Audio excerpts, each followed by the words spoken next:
Welcome on in, everybody. Today I'm going to show you how to do a Victorian puzzle purse. These things are so cute. Now this one's not finished. I started on it and then I realized that the paper was so thin that my marker was seeping through, but I still wanted to show you an example of it. So it's just this cute little way of sending a Valentine. And then you can put your message inside, but you see this was leaking through, so I stopped on this one and I decided to get a piece of 140-pound cold press watercolor paper. So that's what we're going to use, and it is 21 centimeters. And honey, this is the only time you're probably going to see me use centimeters because I am the quintessential American. I don't do the metrics and the centimeters and stuff, but it's going to make it so much easier for you to do it. So get a square that's 21 centimeters by 21 centimeters. Of course, you can make your square any size you want. The reason that you want it 21 by 21 is because that's easy to divide by 3. And you'll see later on what I mean. So you have your square paper and you're going to have to fold it. And once you fold it, it's going to make this, you know, sweet little Valentine note. And then you'll just doop, doop, doop. Wait. And then you tuck it in and you'll have a cute note. Now, in the Victorian times, these weren't just love letters. They would actually put buttons or small items inside to carry them when they were moving around, or if they were going somewhere and they thought, oh, I better put a extra button in case my button pops off. So these, once you put the little item inside here and fold it down, it's not leaving this packet. So these were great in Victorian times to carry things when you needed to transport small items and keep them on your person. You could just put them in a little Victorian puzzle purse. So the things that you're going to need, are a piece of paper, 21 centimeters by 21 centimeters, a square piece of paper, something to make creases with because you're going to have to fold it, a ruler so that you can, you know, rule out everything. So you can measure out everything. Pencil and eraser to start with. This is just to get it started. So the first thing you're going to do is you're going to fold it corner to corner. And this is watercolor paper, so it is a little bit stiff. You can use whatever kind of paper you want. I want to use watercolor paper with this one because I want to use some watercolor markers on it. And I want it to not bleed through. So you're going to do corner to corner.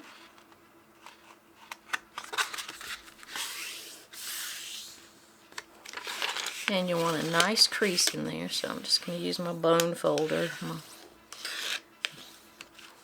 Then you're going to do the same thing. This corner to this corner. So you've got it this way. Now you're going this way. Corner to corner. And you want to get a nice crease.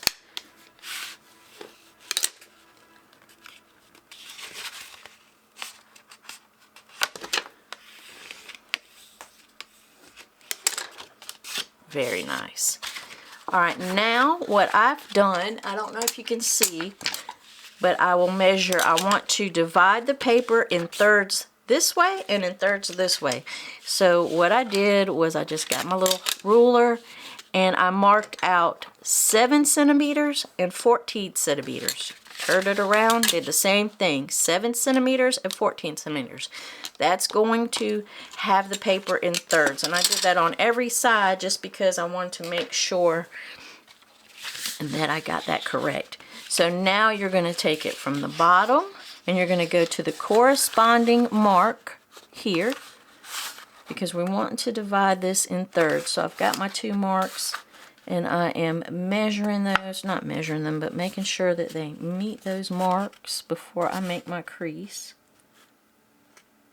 Make it as straight as possible. And then do my crease. And then of course, go ahead and flatten that.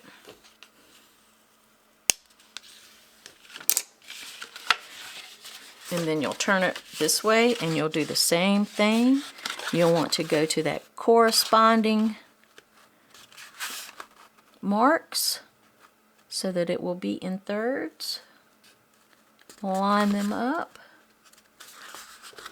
and then crease. And then you'll do the same thing on this side. You've got it in thirds going vertically. Now you're going to go thirds going this way. So you will fold that up to the corresponding little marks that you've put on the paper. And that was at 7 and 14. Make sure they're pretty straight.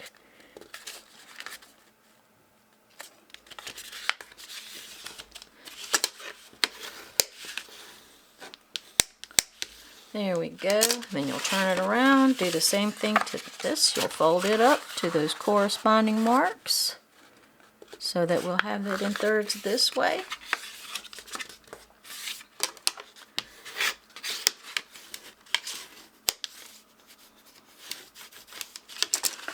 So now you'll have 1, 2, 3, 4, 5, 6, 7, 8, 9 squares, plus it will be crisscross folded in that way. Now turn the paper over and you'll want to take the bottom corner and fold it to here.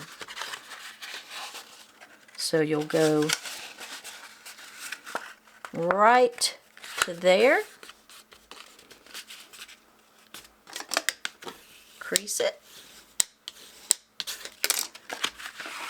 then you'll do the next corner and you'll fold it here, and you'll see the lines. There's lines that will make it look, you'll see. Fold it to that corner,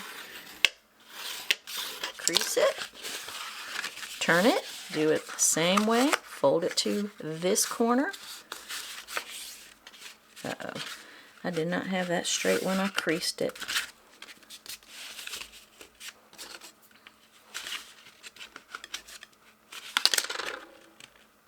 There we go. Oop.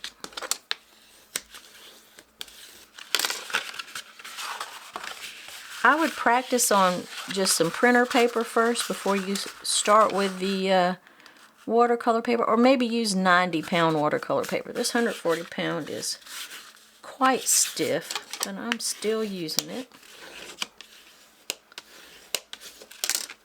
So now you have all of those creases that you're going to need. So I'm going to turn it back over. So what you want to do is see this section here, this section here, this section here, and this section here all needs to go to the center at one time. And that's the tricky part. So you're just going to keep kind of smash all of these three toward the center, like so, and then you'll have a pinwheel, and then you'll want to turn it like a cross, and then you will just fold it up toward the center as you go around.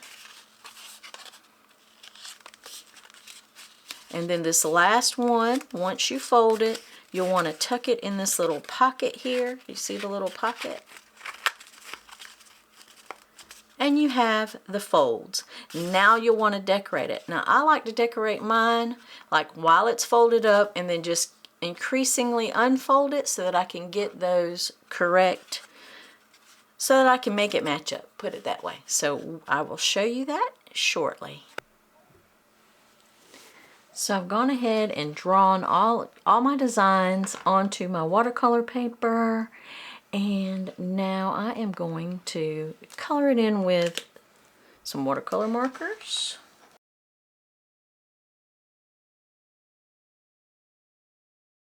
So what I did to plan this out was I just did a piece by piece, like I did the section by section, unfolding it and then drawing my design so that I could see if everything matched.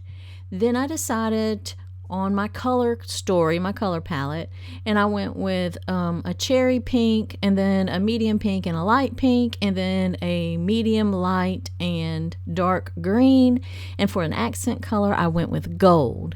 And on this front part, or actually I think this might be the back part, either part you want to call it. I just drew a little design and I tried to make it even on both sides, symmetrical. And I went along and, I just saw what would fit. I didn't do a whole lot of planning. I just drew what I thought would look cute. I've been really influenced by folk art lately, so I went with some folk art designs. And I did some little hearts. I did some birds. Then I did some leaves. And I used that sort of sagey green. Now, if you are a member of my Patreon, you will have the list of colors that I used when I post this video in my Patreon. And it doesn't matter if you're a paid member or a free member. I'm just going to list it for everyone. It's sort of my gift to all my members, paid and unpaid, to, for their support of me.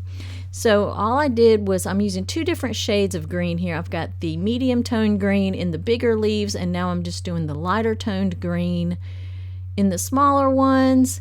And then for the accent color, I'm just going to use the gold because I thought it would be a good accent color. I did not want to, make everything just be red and green or pink and green. It needed something, a little something, and I decided that was going to be gold. So that was that, and then I just did the darker green as another little accent. And actually, if you'll look, I didn't actually draw all of this on here beforehand. Some of this I'm just winging it as I go and deciding I want to add a little design here, a little design there. So this is, I got the basics down, and now I'm just adding to it as I'm coloring it in. And I am using my watercolor markers, and these are the Tombow dual brush tips, and I'm just having fun with it. And that's what you should do when you do yours. Just keep in mind the weight of your paper. If you're, whatever you're using, if you use watercolor or markers, that it doesn't bleed through, because it will mess up the design under it.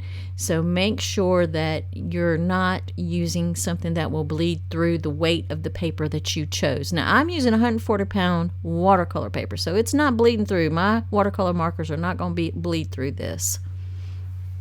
So now I've got that finished. I'm going to turn it over to the back side, open it up, and let's do the inside of the back flaps. I'm taking 2 different tones of green, and I've got sort of some wisps of flowers, I guess you would say.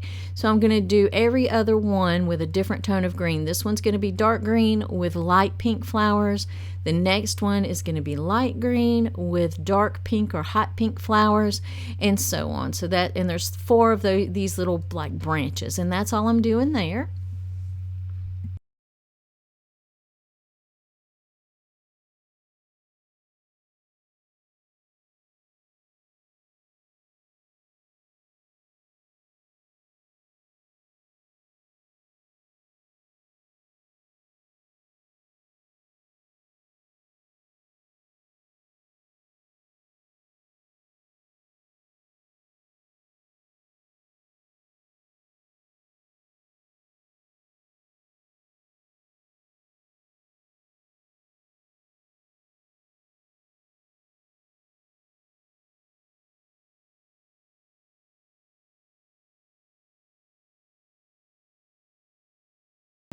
Once I get all my little flowers in, I've decided to go with the gold and do this, I don't know, scalloped sort of design. I don't know what it's called. Now notice when I let go of the paper how they misalign, but as soon as I press down and have all the pages together, they align back up just fine. I decided to do some little red dots on the inside of my gold outline there. Again, I did not plan this all out. I'm kind of winging it as I go and just deciding. I decided I'd put some little green accents here on the outside, just some little designs, some little leaf designs with a dot. Nothing fancy. I mean, but the more you put on there, I think the more it just looks better to me, especially for Victorians. Victorians loved excess. They loved pattern and design. The more, the better. And color, they loved it all, especially rich, deep colors. So I'm kind of trying to channel my inner Victorian along with this. So I decided to do a lighter green on the outside edge, the little dots of the gold. again, like I said, Victorians love to layer pattern and color, and that's exactly what I'm doing for my little puzzle. And I decided to do another solid line around those red. I wasn't as careful as I should have been, but you know, it came out okay. Then I'm going to go ahead and with my black fine liner, I'm going to do the stems, and then I'm just doing like little scribbles around each one of those little pink and hot pink dots to make them look like roses. You can't really tell from this, you know, this distance from it, but yeah, they look like little tiny roses, just blooming. Some of those little wild roses just blooming on my branches here. I do wish I had made them a little more curvier and pronounced those little branches so it looked more like a wreath, but I'm happy with it. I think it still looks good the way that I did it. So now I'm going to open it completely up and go on the inside. This is where you'd write the message. This is the inside. And I'm just going to go ahead and take one of my greens, and this is the mid-tone, and just do leaf shapes. I've drawn a design that's sort of mimics the outside design, only we're doing it in green leaves. It's sort of the little rounded clover, or not clover, I don't know, this little rounded shape, frame shape. And we're just mirroring what we did with the gold just a few seconds ago on the outside, but we're making this one bigger and green on the inside. But I'm just trying to repeat that same pattern, that same shape, because we do want it to look like it all goes together in the end. We don't want it to look, you know, disjointed, I guess is the word I'm looking for.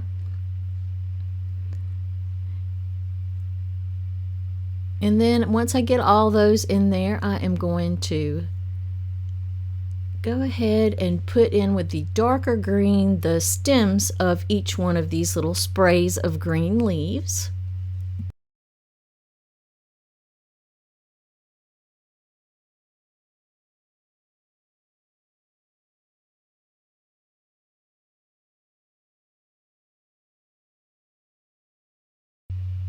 Now I'm going to work on the corner design. I got the darker green, and I'm just doing 3 little leaves right in each of the corners here, sort of pointing out diagonally towards the tips of the corners. Then I'm going to go ahead and color in my red heart, and then I'm going to do a medium color heart above that, and then a pale heart right on top.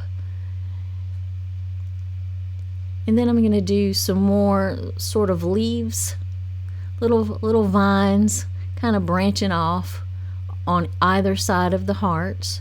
So I just got my another color of green, the paler color of green. And again, you can just choose whatever color scheme you want. This is just the one that I chose. And just do however. You can even make these Christmassy. Instead of hearts, you could do little Christmas trees, little bells, little wreaths, whatever, little ornaments. You could really do this for any season or any holiday. Make these beautiful little letters. They are beautiful. They're so intricate, and the more design you add to them, the more color, they just look so pretty. Now I'm going with my gold, and I'm just adding some dots in there on my leaves. They can be berries or they could be tiny flowers. I don't know, you decide, it's up to you. But I'm just doing those sporadically throughout the leaves, in between them. And then I did a little design at the very tip corner of that square, or of that angle, that corner. I did a little gold at the tip, and we're just going to keep doing that until we get all 4 of them done. Now you can see all 4 are done. In the center where you write the message, I'm just doing tiny little bright hot pink dots, and that just gives a little extra design. Like I said, the Victorians love design. They love to the more design the better. The more layers and patterns the better. The richer the colors, the better. I think I was born in the wrong era. I think I should have been in the Victorian era as far as decorating and just color schemes and patterns, because I love them so much. So now I'm just drew a different kind of pattern on each one of these corners on the outside. It's just a bunch of hearts, and they go out almost like a little snowflake but they're hearts, not a snowflake, and there's only 4 little arms, so maybe a heart cross, I don't know. And then I did some green leaves, and I alternated the color of the leaves with dark and light green. So 2 leaves are dark green, 2 leaves are light green, 2 leaves are dark, 2 leaves are light, and then at the end I did that accent color of the gold, and then I just did some gold dots, just trying to keep it all unified with the rest of the design. Keep using that same color scheme over and over, and just working my way around this square, this little square, and then we're going to do all of the little outer squares like this, alternating the greens. And they don't have to match exactly. You see, they're not exactly symmetrical, and they don't match. My leaves don't match exactly, but you get the idea, and it still comes out to be a really pretty pattern, and that's all we're after, is pretty. We want pretty, not perfect. At least I do. If y'all want perfect, then y'all just gonna give yourself a headache trying to get it, because there is no such thing. So now we got all 4 corners done, and this part is not really going to show anywhere on the outside or the inside, but I just did not want to leave these 4 white squares undecorated, so I decided to go with some stripes, just some thin stripes, and I'm going to alternate green and gold on the top half and bottom half. And then on the 2 sides, I'm just going to do the hot pink and the light pink. And I'll show you that in just a second.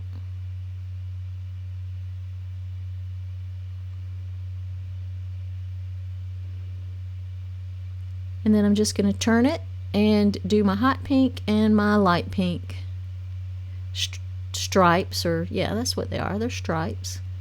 So I'm trying to make those hot pink ones touch the green ones from the sides, and then the light pink touch the gold stripes, so it kind of makes a little bit of a pattern there.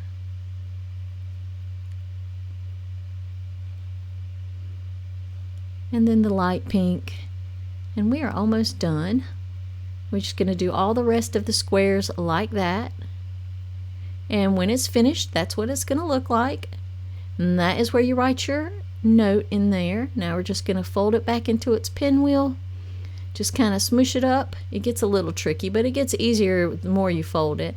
Then we are going to fold the flaps over, one over the other, tuck it into its little pocket, and there you go. I hope you've enjoyed this. Thank you for watching, and you now have a cute little Victorian puzzle purse that you can write a message in or put a small gift in.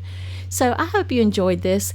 Please consider subscribing, give me a thumbs up, tell me something in the comments. Hey, whatever. But I will see you again soon.